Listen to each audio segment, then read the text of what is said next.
Hello बच्चों, चलिए प्रश्न को पढ़ते हैं। इसमें लिखा है इन संख्या को 2 अंकों तक पूर्णांकित करें। तो बच्चों हमें यहाँ संख्या दी गई है 3472। इसको 2 अंकों तक पूर्णांकित करना है। तो चलिए बच्चों इस प्रश्न की मूल अवधारणा को हम देख लेते हैं बच्चों। और बच्चों कोई भी संख्या होती है बच्चों, वो उसमें जो सार्थक अंक होते हैं वो आगे से बच्चों गिने जाते हैं। तो बच्चों सबसे आगे वाला हमारा प्रथम सार्थक अंक होता है, फिर द्वितीय। इस प्रकार से बच्चों हमारा सार्थक अंक होता है।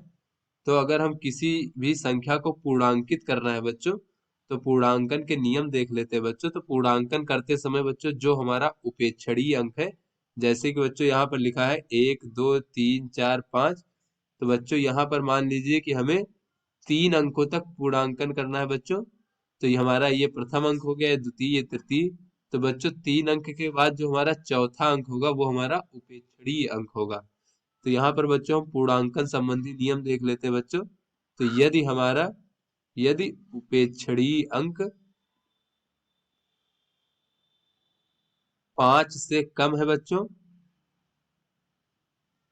तो जो उपेक्षणीय अंक का पूर्ववर्ती अंक है बच्चों, पूर्ववर्ती अंक में कोई परिवर्तन नहीं होगा, कोई परिवर्तन नहीं होगा। और बच्चों यदि उपेक्षणीय अंक जो है बच्चों 5 से अधिक है,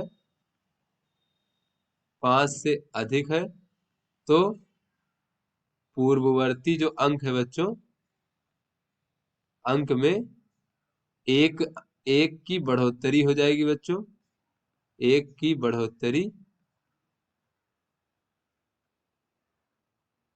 होगी। और बच्चों यदि हमारा उपेक्षणीय अंक 5 के बराबर है बच्चों, यदि उपेक्षणीय अंक 5 है, तो बच्चों यदि हमारा जो है पूर्ववर्ती अंक जो है, ऐसे स्थिति में बच्चों दो हमारी स्थितियां बनेंगी।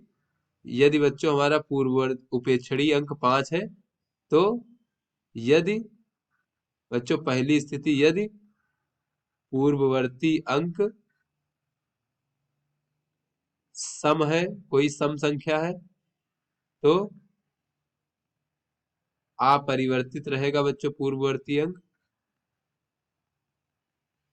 और बच्चों दूसरी स्थिति ये बनेगी कि यदि पूर्ववर्ती अंक जो है बच्चों वो विषम है, तो 1 अंक से बढ़ जाएगा। जो हमारा बच्चों पूर्ववर्ती अंक होगा उसमें 1 अंक की बढ़ोतरी हो जाएगी। तो चलिए बच्चों इस प्रश्न को हल करते हैं। तो बच्चों यहाँ पर जो हमें संख्या दी गई है वो है 3472, 3472। तो इसमें कहा जा रहा है कि 2 अंकों तक पूर्णांकित करें। तो बच्चों 2 अंकों तक पूर्णांकित करने पर बच्चों, पूर्णांकित करने पर, तो बच्चों देख लेते हैं। ये हमारा पहला अंक है बच्चों, ये हमारा दूसरा अंक है।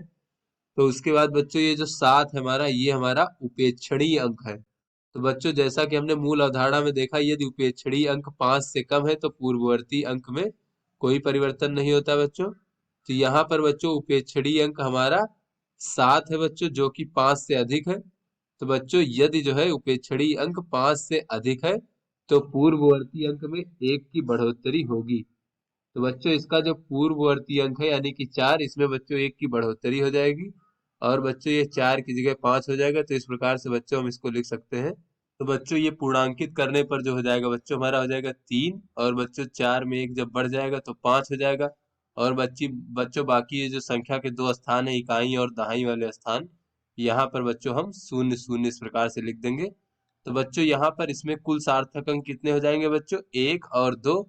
क्योंकि बच्चों जो हमारी बिना दशमलव वाली संख्या होती है बच्चों, उसमें अंतिम वाले शून्य जो है वो सार्थक अंक नहीं होते बच्चों। तो ये हमारे सार्थक अंक नहीं है। और इसमें कुल सार्थक अंक बच्चों कितने हैं, सार्थक अंक 2 है बच्चों। तो ये हमारी संख्या जो है, इसमें हमारे सार्थक अंक बच्चों 4 थे, सार्थक अंक 4 थे बच्चों।